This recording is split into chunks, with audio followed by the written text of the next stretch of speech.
I would like to welcome you to our daily dose of nature with natural habitat adventures. Today's topic, crossing Africa's Okavango Delta on foot. And it's my pleasure to introduce you to our guest speaker today, Anthony Bennett. He was born and raised in South Africa, where his curiosity in nature started young with visits to wildlife reserves and northern Natal's wild coastline. He has mentored many young guides over the course of his decade and also led some unique walking safaris through the wilds of the northern Okavango and to Linyanti. And when I was talking with him and getting set up for today's webinar, I made the assumption that he was coming to us from South Africa and that it was late. And then I realized after we chatted that he's coming to us today from Oakland, California. So we're happy to have you in a time zone that's more suitable for this, Ant, and that you're not up in the middle of the night to present this. But we're just delighted to be here with you, and I'm going to turn it over to you now. Thanks very much, Lee, and hi to everybody out there. This is my first ever webinar, so we're going to have fun together, and excuse my accent at times if I make a few blupses along the way. Thanks for that introduction, Lee. Crossing the Okavango Delta on foot. As you'll see on this first slide here, it's slightly different title. It says Duba to Duma on foot, and we'll get into that shortly. Those are two camps within the Okavango Delta. Africa is an absolutely beautiful continent. I'm missing it like crazy right now. Obviously can't go there currently. If, like me, you have been to Africa before and you've been to any of the wild places, you'll know that there's many ways to appreciate the continent. And one such way is on foot. Today, I'm going to tell you a story about a walk that I did a couple of years ago. So here we go. First of all, Lee's mentioned a little bit about me, that I was born in South Africa, spent a good many years there. A couple of things that I did differently. Guiding is an industry where typically people get involved at a young age, sort of in their early 20s. I ended up living in Johannesburg, schooling in Johannesburg, studying there. I studied engineering and I worked as an electrical engineer for a good couple of years. Before at the ripe old age of 30, I decided that I needed to change focus, and I ended up going into the tourism industry and becoming a guide, and started working in a place called Kruger National Park. If anybody's ever been there, you'll know what a beautiful environment that is. It's big, but it's also not that big. I was there in South Africa guiding for about 5 years, and in 2005, I got this opportunity to move to Botswana and into the Okavango Delta specifically. That was my home for the next 10 years. It's an amazing place, is all I can say. I'm going to talk a little bit about it later on. And two interesting little snippets of information. One, Lee's already mentioned that I'm now coming to you from Oakland, California. How did I get here?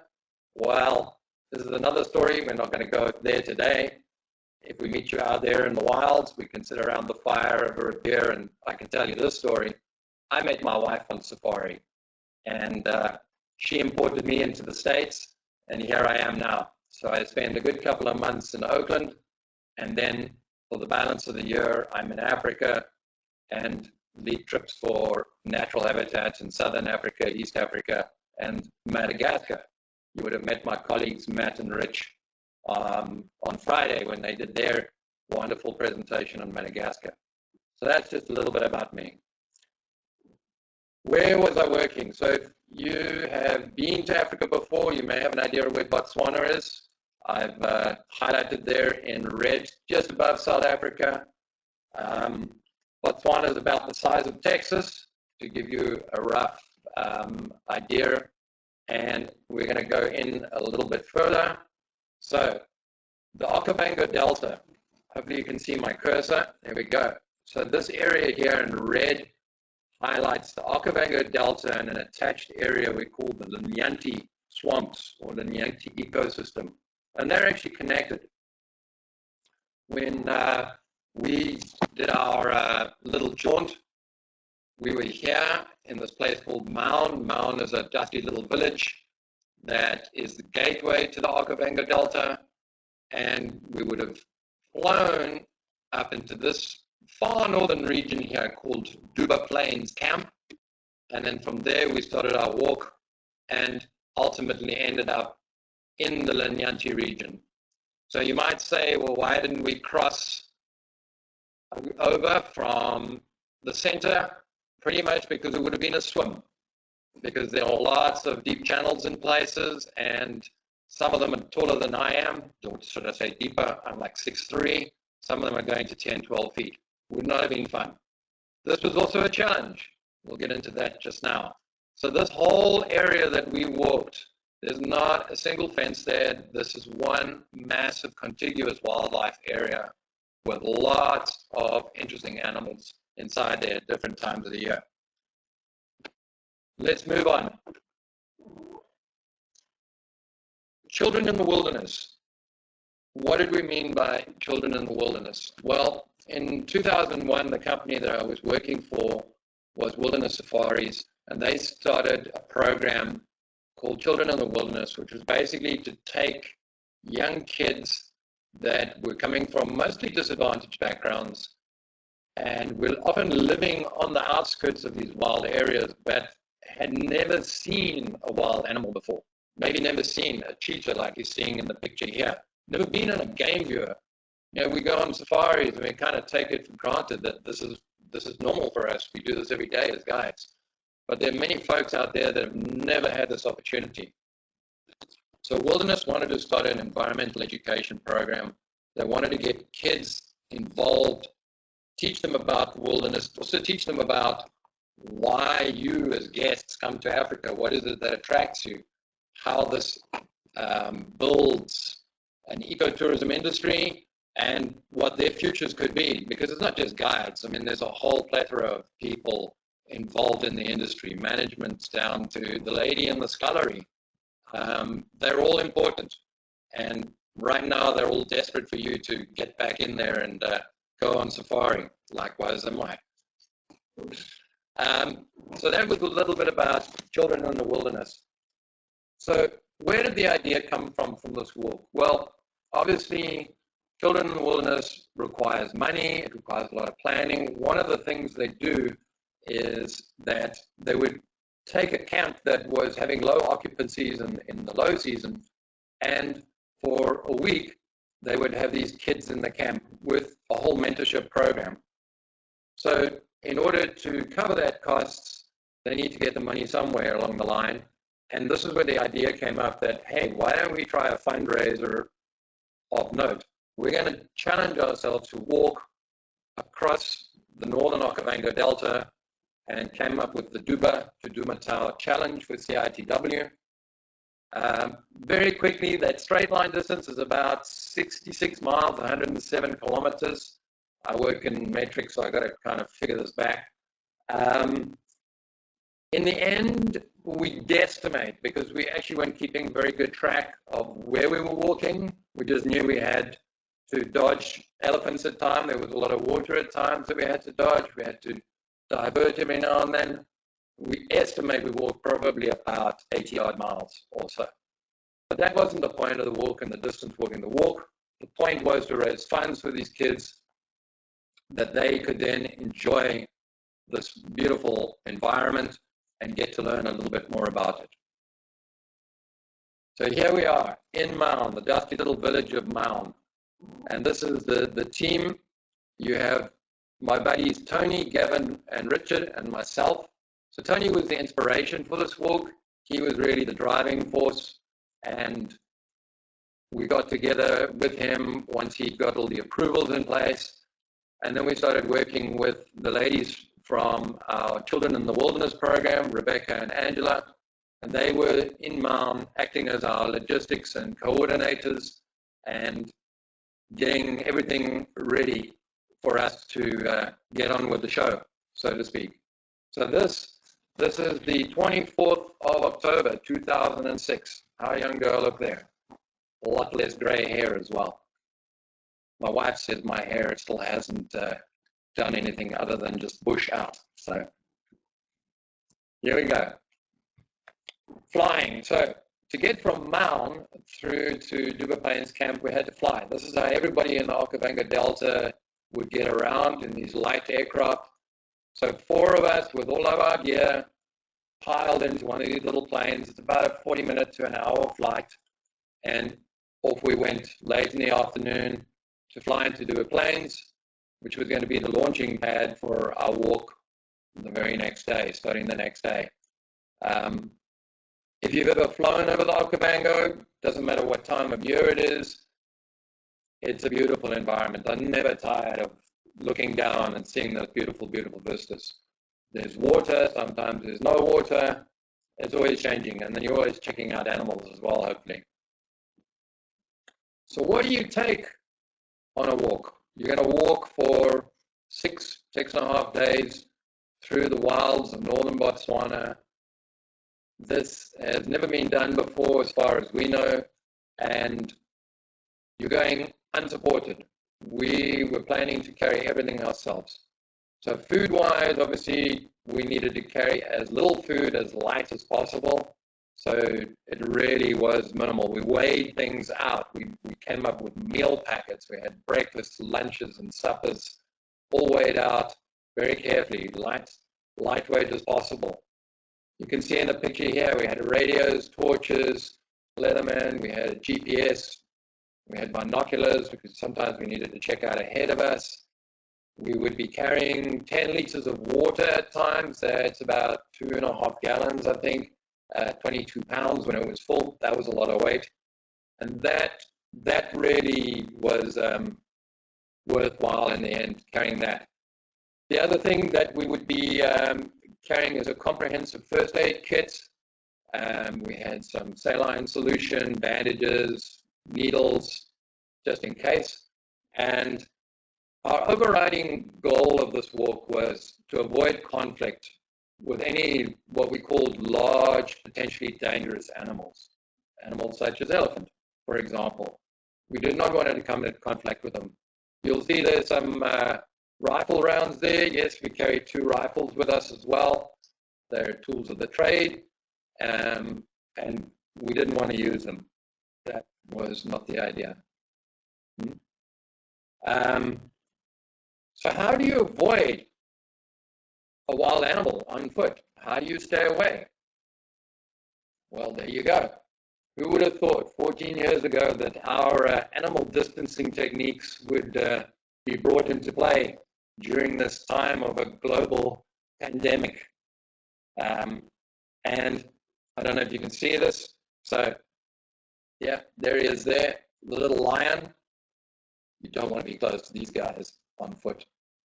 And there's the little elephant as well. This is my favorite animal to find on safari, and especially great on foot, but also you don't want to get too close to these guys. You want to give yourself a good amount of space. We're going to come back to some animal pics later on in the slideshow. Right now, we're going to focus a little bit on the walk. So, there we go. Day 1, we left Duba Plains and we start heading out into the wilds. And the first part of the walk, we'll cover a little bit of the terrain just now.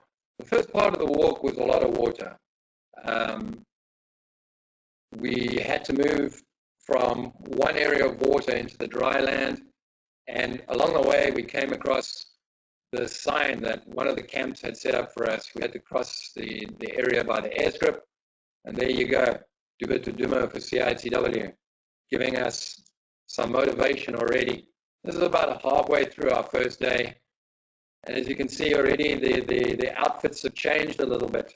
Those things that we've got wrapped like a turban around our head, those in African parlance are called kikois. You can think of it like a sarong. Those were absolutely vital. Kept the sun off our heads, kept the sun off our necks, and it was getting warm. This was something we realized, but we had not anticipated just how warm it was going to be. And water would turn out for all of us to be the key. We weren't worried about wild animals. We were worried about water, and we'll get more into that as we go along. I think those three words probably sum up a lot about this trek. If I think back to it, it's like water for sure, sand, lots of it. This is the Kalahari sand basin that we're walking in, and heat, lots and lots and lots of heat. So the Okavango Delta. The Okavango Delta is about the size of Hawaii.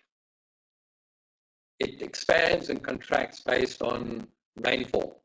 And because we're talking southern hemisphere, we're talking an out-of-sync system to those of you in the northern hemisphere. So when I say summer, I'm talking like November through till about March.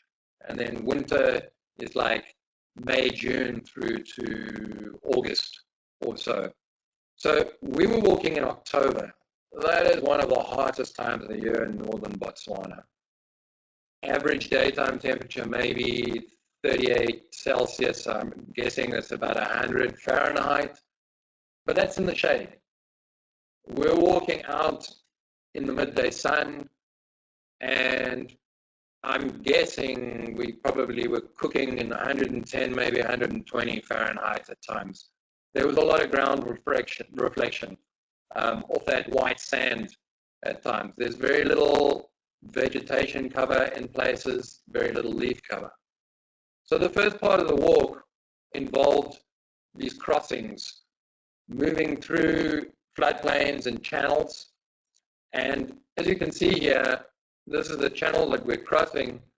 In the beginning, we decided, well, let's take our shoes off and we'll wade through barefoot where it's nice and sandy, or we carried some sandals for later on, and we'd use our sandals and then get to the other side, dry our feet off, shoes back on, and off we'd go. The concern here for us with this part of the walk was not water. We had plenty of water to drink. It was elephants, because this is an area that the elephants would come to drink, especially in the heat of the day, because the water gets limited in October, and there's nowhere to hide here. And you cannot run very fast in water, and you definitely don't want to run from an elephant because they will catch you. So elephants were our key concern. One or two of the crossings, the water went above the knee, sometimes to the waist. Those we were very much aware of the fact that it could be crocodile territory, and so we would walk extra carefully through those as well. We didn't want to get munched by a crocodile so early on in the day. This is only day one.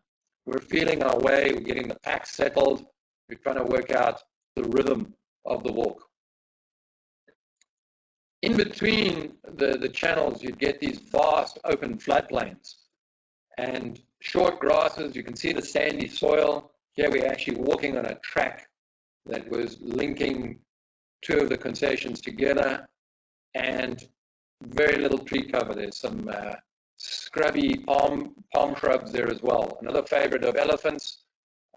Cats could hide away in that in the heat of the day, and the old generals, the buffalo, would possibly like to hang out in those as well. So these were exposed places that we needed to be super careful of in terms of wildlife, and we're walking sort of heat of the day. It's blistering. It's starting to get really, really warm. This is still day one, by the way. There's going to be some big gaps where I didn't take many photographs or any photographs at times. And then we started to move into what we call the woodlands of northern Botswana. There's a main vegetation type called the mopani. It's a type of tree. You can actually see it in the pictures here, these beautiful big trees. Those are what we call mature mopani. And then we're also walking through what we term the matchstick factory. You can see these little shrubs in the foreground here. Those are also baby mopani. And not a leaf on them, and they would whip our legs mercilessly, because at times it was just thickets of these. And then outside of that, there was another type of vegetation called Kalahari apple leaf, which we found in the thick sandy sections. And that was also pretty similar at times. Some big trees and other times just shrubby vegetation, no cover, no shade. And up ahead in this photo, you can actually see a little bit of the water there. You can see the pan system that we're walking into. So this time of the year, because there's no rain, whatever water's there has been sitting there since the rains came, and if the floods were big, sitting since maybe June, July. They'll only get new fresh water in a month or two's time. We would sometimes have to scoop this water. This is what we were going to rely on. A typical campsite for us, we had these single-man tents. We had a bedroll, which was just a thin, like a yoga pad. You can see all of our kits sprayed out over there. We try and find some trees to hide away from any large animals that might wander around at night, especially things like hippo, although not here, thankfully. And this is how we'd set up our camps, around a little campfire, sitting under the stars, and doing what we called our water filtration party. So, yep, we drank that. That stuff got scooped up. You can see the pan behind there. Rich is looking like he's really thrilled at the fact that he's going to be drinking this. We would have to boil it, filter it, and filter it again, and then that is what we hoped. So it went from pea green to chocolate mud. And there you can see what it looked like once the filtration exercise had happened. First, we'd put in a sort of a tablet to try and sterilize it and get all the gunk to settle out. And then we would boil that and filter it again, and then back into a bottle, and we drink it. And that's me on the right. I have there something in South Africa called wine gums. I think here you call them gummy candies. It wasn't for the sugar, it was for the taste, because the taste of the filtration chemicals was terrible. My mouth felt even worse after drinking that water than it did from dehydration. So those wine gums came in really, really handy. Oh boy, what do we have here? So on day 2, we were walking, and we had realized by now that water really was going to play a vital, vital role in our lives in the next few days. We had been drinking water heavily. We were perspiring incredibly, so much so that my buddy Gavin here, who you see in the picture, his shirt was almost white from all the body salts that he'd been sweating out. And we're walking along, and Gavin's starting to get hot. So we'd try and find a little bit of shade. We'd use some more of our precious water to wet a kakoi and cool him down. We'd wait till he felt a little bit better, get him to take a sip or two of water, and then we'd start walking. And somewhere along the line, probably around about midday, slightly later than midday, we're plodding along. It's hot, not really paying attention, and all I remember is hearing Gavin behind me saying, "Ant, I'm seeing black." And by the time I turned around, he was lying pretty much face down on the ground. At that point, this went from being an adventure to being super, super serious. But thinking back on it, it's your training. We were all trained in first aid. We were training guides. We've been guiding for a long time. All of your training just kicks in. You don't panic. You just do what needs to be done. We got him into the shade. We fanned him. We cooled him down. We used more of our precious water. He was bright red. He was pink. He started to slowly come around, and he's not making a lot of sense. His skin is tight. I would use the word steel, rhino hide, elephant hide, just very, very tight, dry skin. I mentioned that we were carrying drips.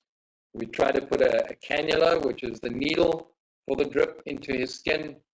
Couldn't get it in. It just would not go in. You can see he's got a bit of duct tape on his legs there, and he's got some bandages. That's from all the places that we tried to put a needle into his body so that we could give him fluid. Wasn't working.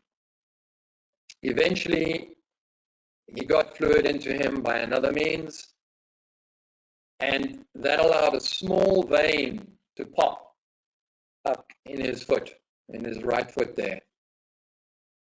And that is how we got the drip cannula in. And slowly but surely, we started feeding him saline solution. I think we fed him 3, 4, maybe even 5 bags. We were each carrying 2 of these bags of saline with us. At this stage, we realized we've got 2 options. We've got to abort, we've got to get help, and that help is either going to be from a camp that we can try and call on a sat phone that I was carrying, or we can try and see if we can get a helicopter to come in and find us and take Gavin to hospital. We sat around, we talked about this while we were getting the sat phone going and talking to people, and we decided, and even Gavin started to chirp in. At that stage, he was talking to us, and he was like, we got to go on. This is about the walk, it's not about him. We managed to get a helicopter, we managed to get our coordinates to them. It takes about an hour flying from where we were to where the helicopter was. They came in, we had to fire off a signal flare so they could find us, because it's amazing how difficult it is in late afternoon, dusk light, for a helicopter flying almost treetop height to actually find 4 people on the ground. Eventually they found us, they landed, Gav got in, we threw his pack in, and within 30 seconds, maybe a minute, that helicopter was back up in the air with Gavin. He was gone. And in a way, it was like he had never been there. We literally grabbed our packs and we knew we've got to move. We've got to find water, because we are now seriously short of water. We pretty much used up every bit of water that we had carrying with us, keeping him cool, hydrating ourselves as well. We were way, way, way behind schedule. Wow. We were 7 miles from where we wanted to be. So we had to walk that 7 miles and then some to get to this point. This is the point on the Cylinder Spillway, which is the link from the Okavango to the Linyanti. This is beautiful, clean, fresh water again. We had scooped up some really muddy, chocolate mud, horrible junk, filtered it, and we were carrying it with us because we just didn't know what was going to happen now. Now there's 3 of us. It's hot. It's really, really, really, really hot. It was so hot that when we got to this place, we just dropped our gear, that's me on the left, and we just walked in, clothes and all. And we just sucked up the water through our skin, through our clothing, just glugged it up. We were like hippos. It was the best water I've tasted in a long time. This was going to allow us to move through and do more walking. One of the challenges with that water was we had to move sometimes in a straight line, and water doesn't always go in a straight line, it meanders. So we're now walking, we've forgone changing our shoes, we're just walking in our shoes. Wet footwear, sand, water, it doesn't make for great foot massaging techniques. It starts to give you serious blisters. Also, the water was playing havoc with our knees, and Rich, who's in the middle there, his knee was starting to give us trouble. We were starting to slow down, all the splish splashing. This is actually taken from a helicopter. This is the second helicopter of the trip. We didn't know this, but the management of another concession that we were walking through, the cylinder reserve, they actually wanted to find us and say hello. So they came flying down the cylinder channel, taking these photographs. This is one of their photographs. And we didn't realize, we had the founder of Woodlands Safaris, Colin Bell, jump out, and he was just stoked. And we were like shocked human beings. We hadn't seen human beings for a long, long time. So there we go. You're in the middle of nowhere. Somebody's knee is giving them trouble. What do? Well, you apply your first aid, and if you need to support it, sometimes you use whatever is at hand. And in this case, elephant dung. So proof there were elephants around. It's fairly old, but you know, it told us there were elephants. There had been elephants. We needed to be careful. Richard's knee plagued us for the rest of this trip. It really caused some issues for us. So here we are again. We're somewhere along the spillway.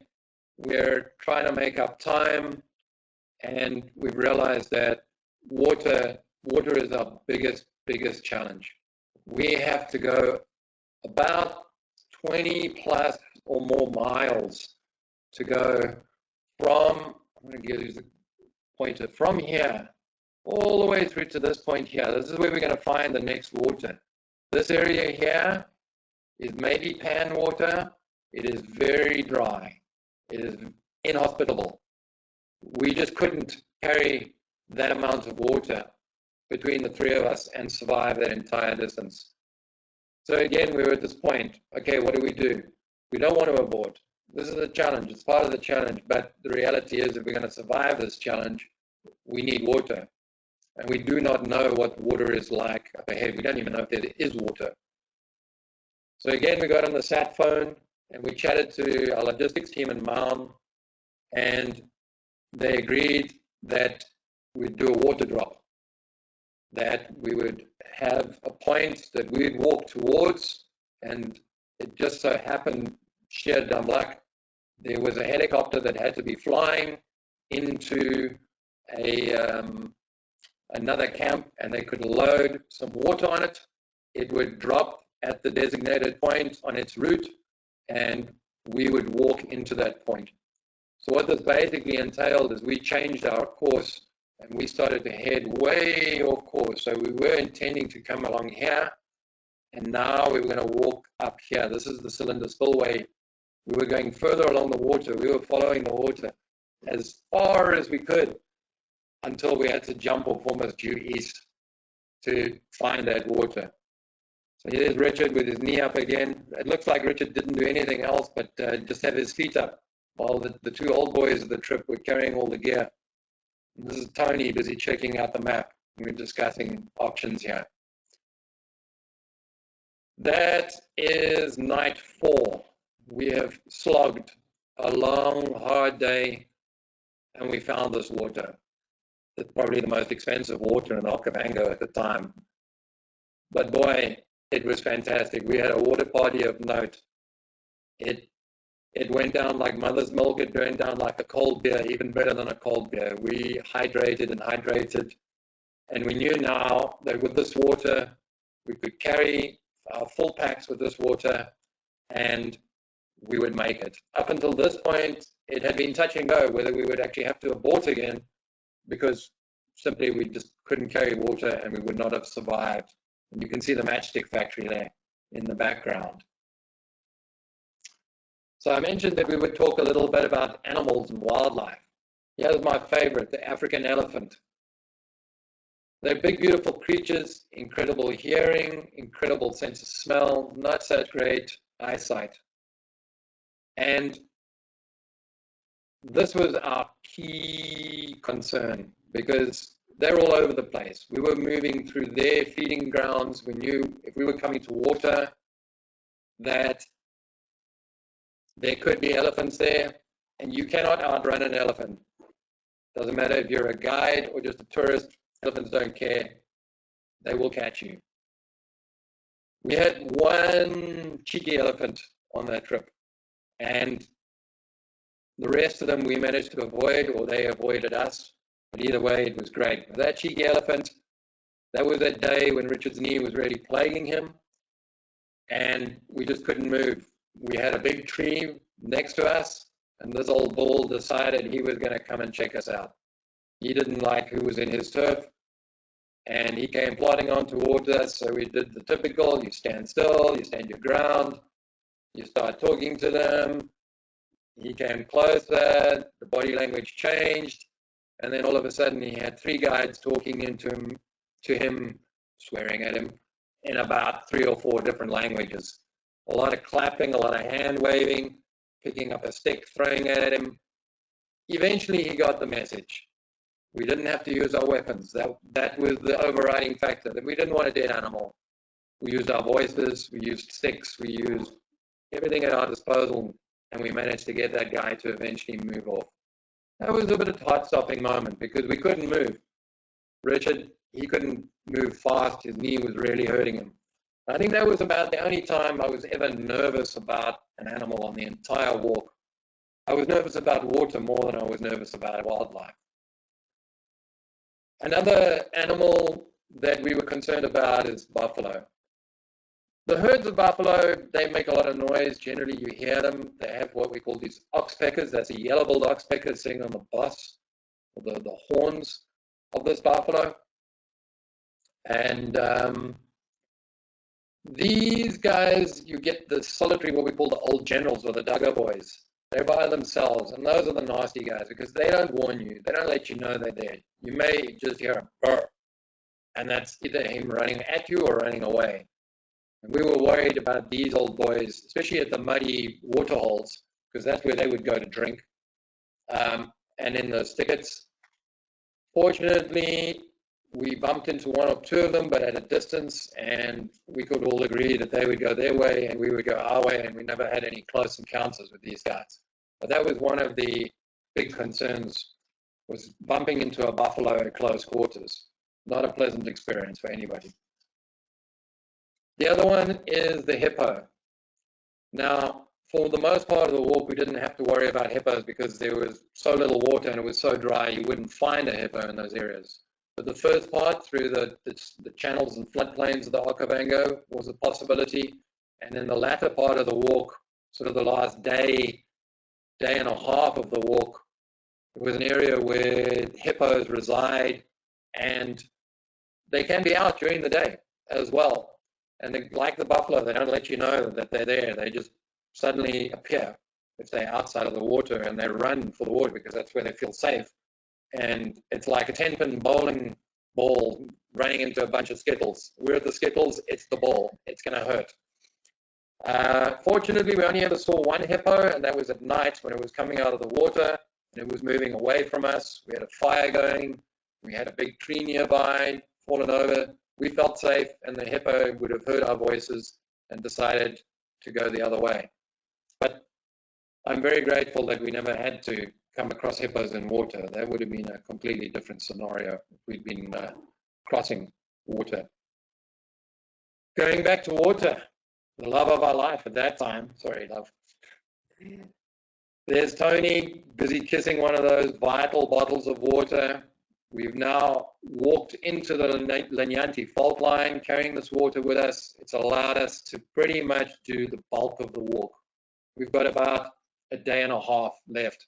The half day was actually because they had a news team at the end that we had to now plan our arrival.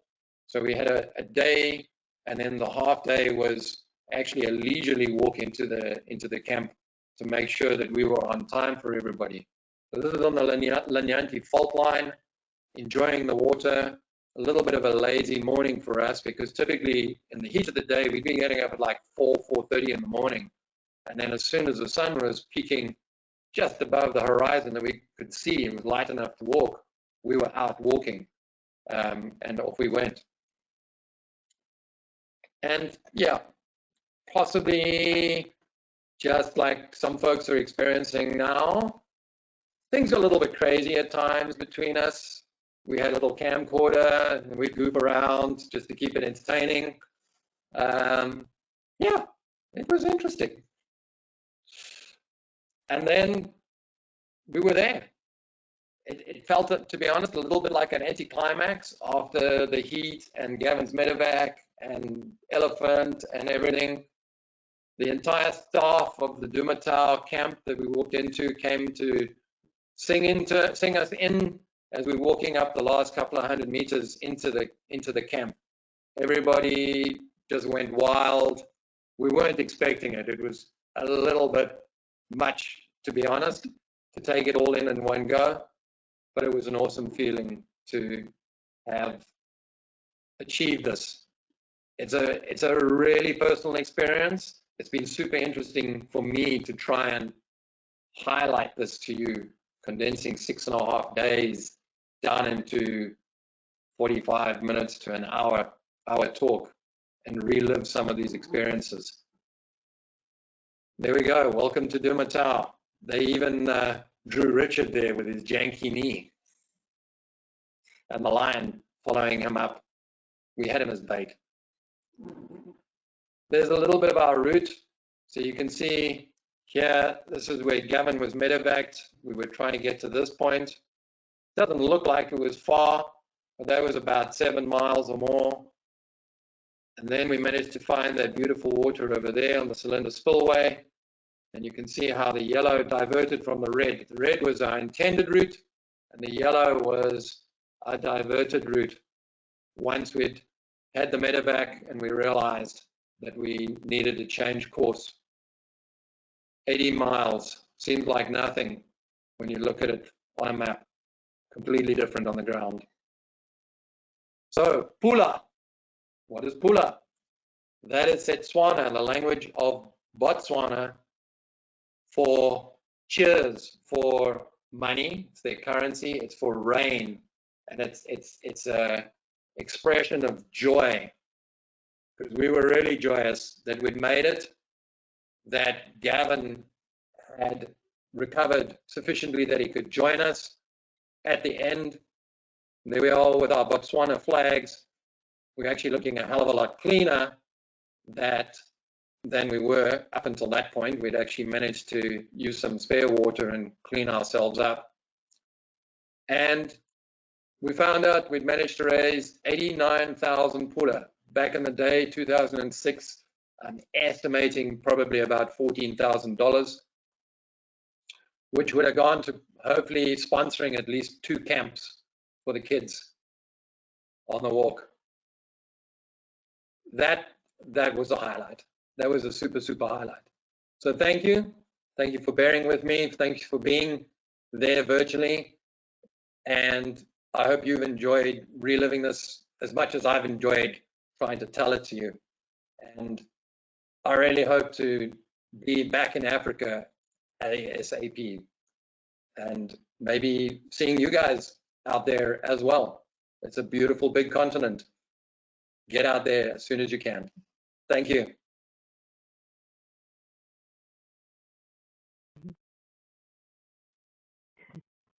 Thank you, Ant, so much. That was just a terrific presentation, and I do have a few questions for you. So I'm going to move right into those.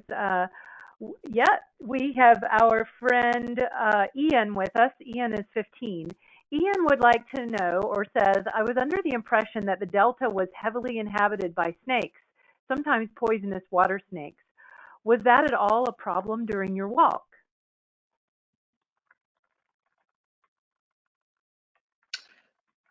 No, in fact, so let me answer the question first. There are snakes in the Okavango Delta.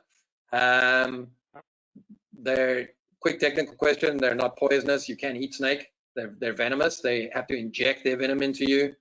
But if you were desperate, you could eat a snake. Just take the head away.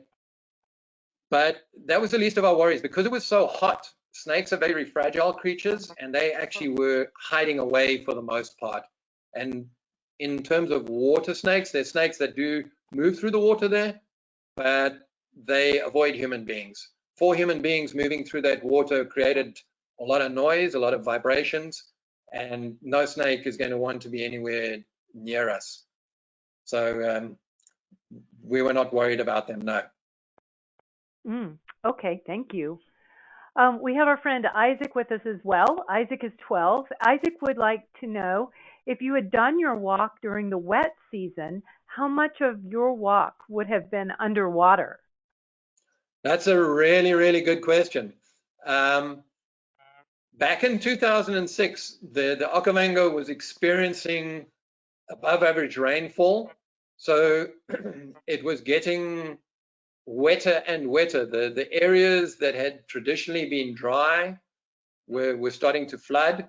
And whilst it would have been a lot wetter, when I say a lot wetter, there would have been in the Okavango section, there would have been a lot more water to wade through. There wouldn't have been that much more water in the drier interior areas, apart from in the pans. The bigger challenge there is the density of the vegetation. We would not have been able to see as far into the bush, and the density of the vegetation would have meant that there were probably way more elephants around than the time of year that we walked. I think that was something I actually failed to mention, was why we walked in October. It was because we were not guaranteed, but we knew there would be far less elephant activity in some of those regions than in the summer rainfall regions. Okay, thank you. And our friends Lauren and Parker are here today as well, and they would like to know how many miles on average did you walk each day? I'm guessing, because we were just using a GPS to work straight line distances out. So I'm guessing 20 kilometers is about 12, 13 miles straight line distance. But we zigged and zagged a lot. You know, you saw those pans, you've got to go around a pan, whereas on a map, the line just goes straight through the pan. But we planned on about 12 to 13 miles a day to go from one designated point to another. But after day 2, that all went out the window. I think our longest day was about 14 to 17 miles. I'm trying to remember now. I think it was about 14 to 17 miles that we had to walk on the one day, just to try and catch up the distance that we were lagging behind. Mm-hmm. This next question is by far our most popular today. We've been asked this question about a half dozen times. If you would do this walk again, what would you do differently? So I actually did the walk 2 more times after this walk, but they were what we call supported walks. They were with guests. So we had people setting up camps and we'd walk into the camps. They were by far way easier. But if I was going to do this walk unsupported again, yeah, it's a good question. I think I would change the food that I ate.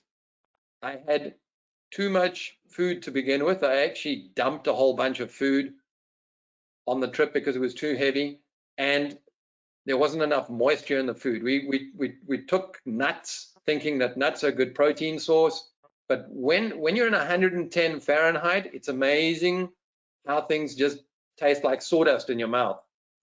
I would have taken things that would have made my mouth feel a lot more hydrated. But otherwise, I don't think I would have changed anything in there, other than having Gavin with us, obviously. It was the right number of people.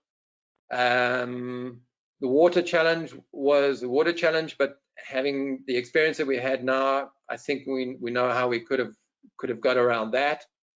And just having food that would have added a lot more moisture to my body than sawdust. Mm-hmm. Okay, good. All right. Okay, let's see. Another question for you. Did you have insect problems? Insect problems. We had probably 1 or 2 mosquitoes every now and then. The occasional wasp but otherwise, again, because of the heat, they mostly stayed away. Probably the flies were the peskiest. And yeah, maybe in the Mopani section, there's a tiny little bee called a Mopani fly or a Mopani bee. They're really small. When I say small, I'm talking sort of smaller than your pinky nail, and they just hover around your face because they're attracted to the moisture that you're giving off and the salt. Those were just pesky. And not even scorpions. I think it was just too hot. Everything was like, you crazy humans, why are you out there? You know, go and hide away in the shade. Yeah. Well, what about cats? Did you see any cats during your walk? No, we didn't see a single cat. We heard early one morning, we heard lions roaring. We came across some track that was going across our route, not with our route. But for the most part, they were not around, and that was interesting. It could have been a food-related thing because we saw very few zebra, very few giraffe, very few buffalo, and those are the big food that the lions like to hunt. They probably just weren't around. They were where the food was. And leopards, they're super camouflaged. They wouldn't show themselves to us if they didn't really need to. So by and large, we never came across anything in the terms of a cat. Just heard occasionally. Okay. All right. Well, I think I've got one last question for you, and then we'll wrap it up. So this question just came in. What did you learn about yourself from this adventure? That's a really good question. I learned that at a certain point, and I'm talking in terms of getting hot, that if you don't have a support group around you, you will go nuts very quickly. That day that we were walking to the cylinder spillway, I was starting to get really, really, really hot. I mean, in terms of my feet feeling like they were burning, they were on fire. My tongue felt like it was filling my entire mouth. And without Tony and Rich there, just also, you know, motivating me a little bit and helping me with water until we got to that water in the cylinder spillway, I might have gone completely out of my head. So it was having that support mechanism helped a lot. And yeah, it's like now a community helps you through those hard times. And then appreciating water. I've really, since that walk, I mean, it's 14 years ago, I really appreciate clean water. I really appreciate being able to open a tap and having clean water coming out of that tap, because you don't really appreciate it until you have to scoop up chocolate ooze and filter that and know that you've got to drink that in order to survive. If you don't drink that, you are not going to survive. I think those are the two things that I really took away from this adventure. Mm-hmm. Well, this has been amazing. Thank you so much for spending time and telling us about this journey. And I will turn it over to you now for closing comments. Well, I just want to say again, thank you, Lee, and thanks to NATAB for this opportunity. And just to everybody out there that's been watching, thank you. I can't see you because I'm talking to a computer screen. This has been entertaining for me, talking to a computer screen. Although my wife is sitting just on the other side there. She's been my cheerleader throughout this whole webinar.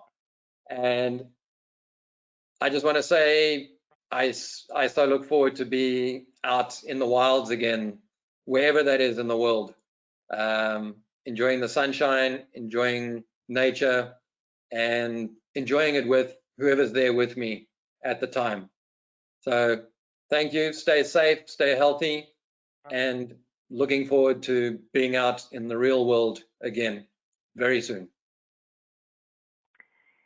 Yes, and my thanks as well. We appreciate having all of you here with us. And of course, we have more to talk about tomorrow. We are going to go back to the classroom and get another photography lesson tomorrow. And then we have our bear competition on Wednesday. Who's the best bear in the world? Gray whales on Thursday, and then the Antarctica versus the Arctic, a tale of two poles on Friday. So we hope you'll consider joining us for one of those. And with that, we'll say good day and conclude the webinar. Goodbye, everyone. Pula. Cheers. Hula. Thank you. Bye-bye. Bye.